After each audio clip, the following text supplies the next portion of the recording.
Friends, എല്ലാവർക്കും വർണ്ണക്കാഴ്ചകളിലേക്ക് സ്വാഗതം.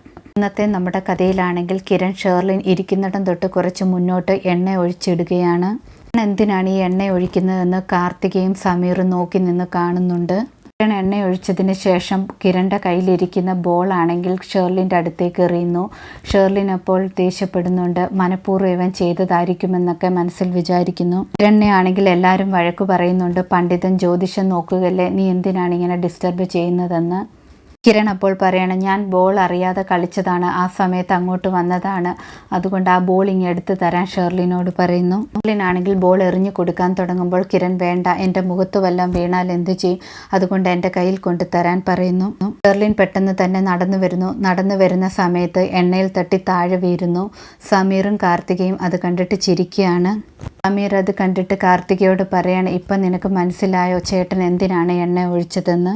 ഷേർലിനെ എല്ലാവരും പിടിച്ചു പൊക്കുകയാണ്. കൈയൊക്കെ ചെറുതായിട്ട് മുറിഞ്ഞിട്ടുണ്ട്. കിരൺ ആണെങ്കിൽ പറയുന്നുണ്ട്, പെട്ടെന്ന് തന്നെ നമുക്ക് ഹോസ്പിറ്റലിൽ പോകണമെന്ന്.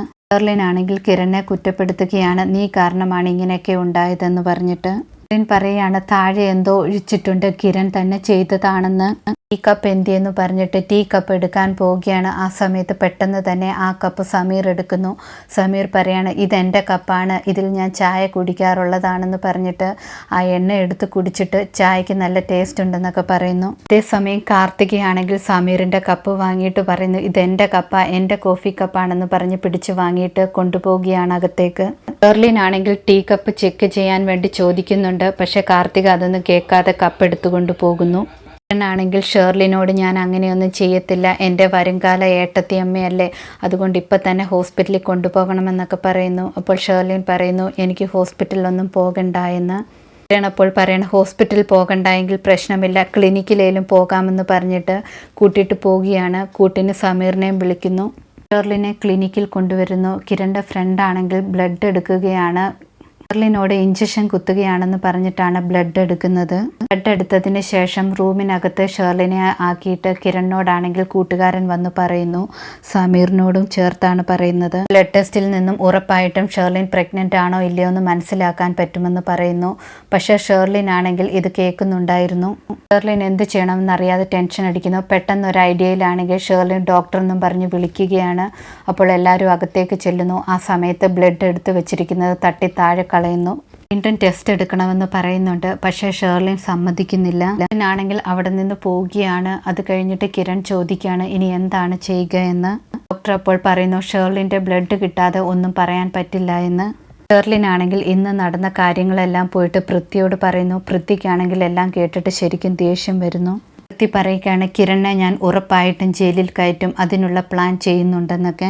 പ്രീതിയാണെങ്കിൽ ഫംഗ്ഷന് പോകാൻ വേണ്ടി റെഡിയാകുന്നു. ആ സമയത്ത് കിരണിനെ കുറിച്ച് ഓർക്കുകയാണ്, കിരണുമായിട്ട് വഴക്കുണ്ടാക്കുന്ന കാര്യങ്ങളൊക്കെ.